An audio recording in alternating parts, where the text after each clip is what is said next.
I'm wondering, baseball-wise, what parts of the game were you learning and maybe you struggled to learn, or are there still things that come up that you're like... The infield fly.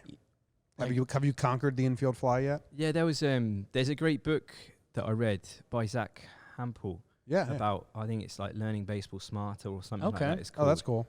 And it's a book that lots of us read in the UK because it breaks it down. So that's one of the harder ones, Jimmy, you're right, about the infield fly rule. But it makes sense where you're not deliberately letting the ball drop so you can get 2 outs and whatever. So when you see like it not get called on a play where like it could have got called and they take advantage of it, you're like, that's why they made that rule.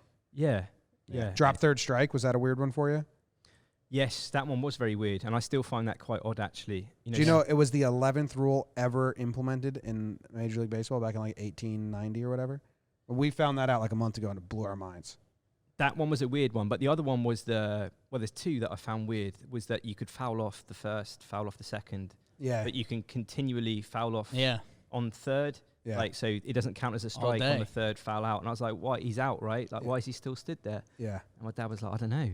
So I had to Google it, obviously. And foul balls used to not count as strikes at all.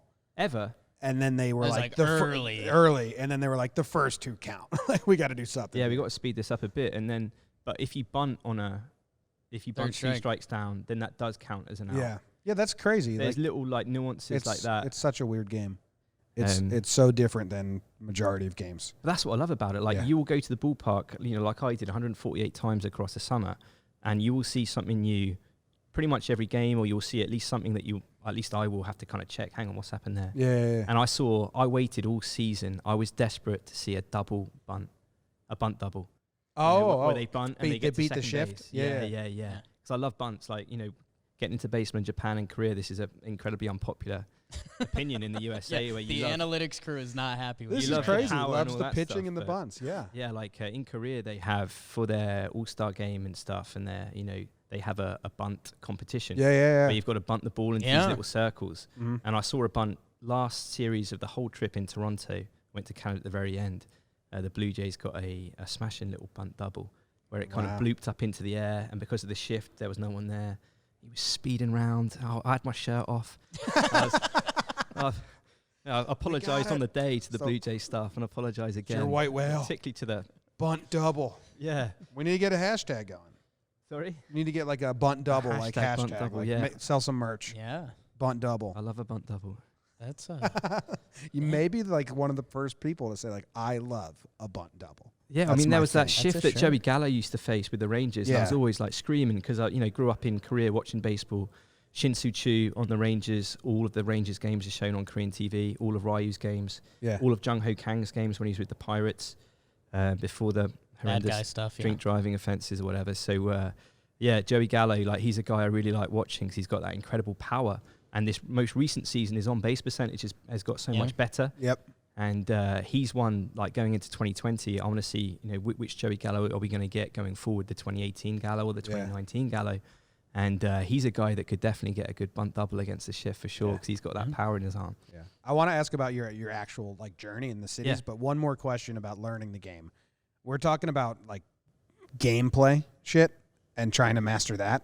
Have you even dabbled into the statistical world, like OPS, WRC plus? Yeah. Do you like that stuff? There's a book I read, like Baseball by the Numbers and stuff, and it gives a good kind of overview of the more advanced, what's it called? Metrics. Metrics. Bill James and all that stuff. And you know more about baseball than the average American baseball fan. Well, do you know that? No, I mean I'm sure that's not true. But no, that's true. No, I'm having some dark realizations over here that I think you're putting me under the table. Gee, like as we're trying to grow the game in Europe, like there are some advanced statistics I find incredibly simple to understand. Any of the plus statistics where it's essentially aggregated to 100 being league average and below 100 means that he's below average or whatever. Those are so simple. Those are made OPS simple plus. For people to understand. And yet it's an advanced. Like you guys are still like, I still watch an MLB broadcast wherever I am, and I've got the win statistic popping up, and this guy's 11-3, and he's got like a 4.3 ERA, and I'm thinking, hang on a minute, this guy's just a lucky whatever. Yeah. And like, show us his BABIP, like how has he got all this stuff, and show us his FIP.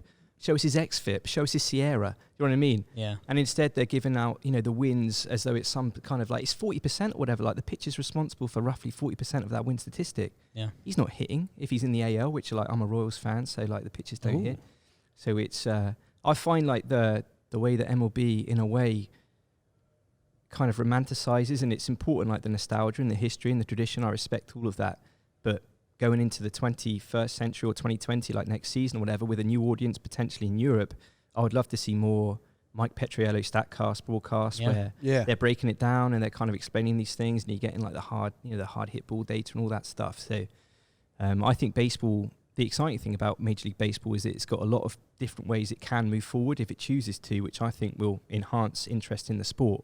But it's whether it wants to say goodbye to all of its more traditional, you know, RBIs, for example. What the hell? Like, why do people care about those these days? Oh, I'll tell you why after this. Like, fantasy baseball, I get it. You know, you need saves and stolen bases and RBIs and all that stuff. But I don't quite understand why, you know, people say this guy got 110 RBIs last season. Like, well, because it's about where he hits in the lineup. Like, it doesn't tell you about how good he is necessarily. All right, we're going to take a quick break, and then I'm going to come ask you about your favorite cities you went to and all that stuff. Oh, that'd be awesome, yeah. But I do want to show you this bunt double I pulled up. Bunt double. Because I think it's one of the best bunt doubles to ever bunt double. So it's Robinson Cano when he was with the Yankees versus the Red Sox. They have a huge shift on for him. There's a bunt right down the third base line. Let's see if Cano could turn it into two.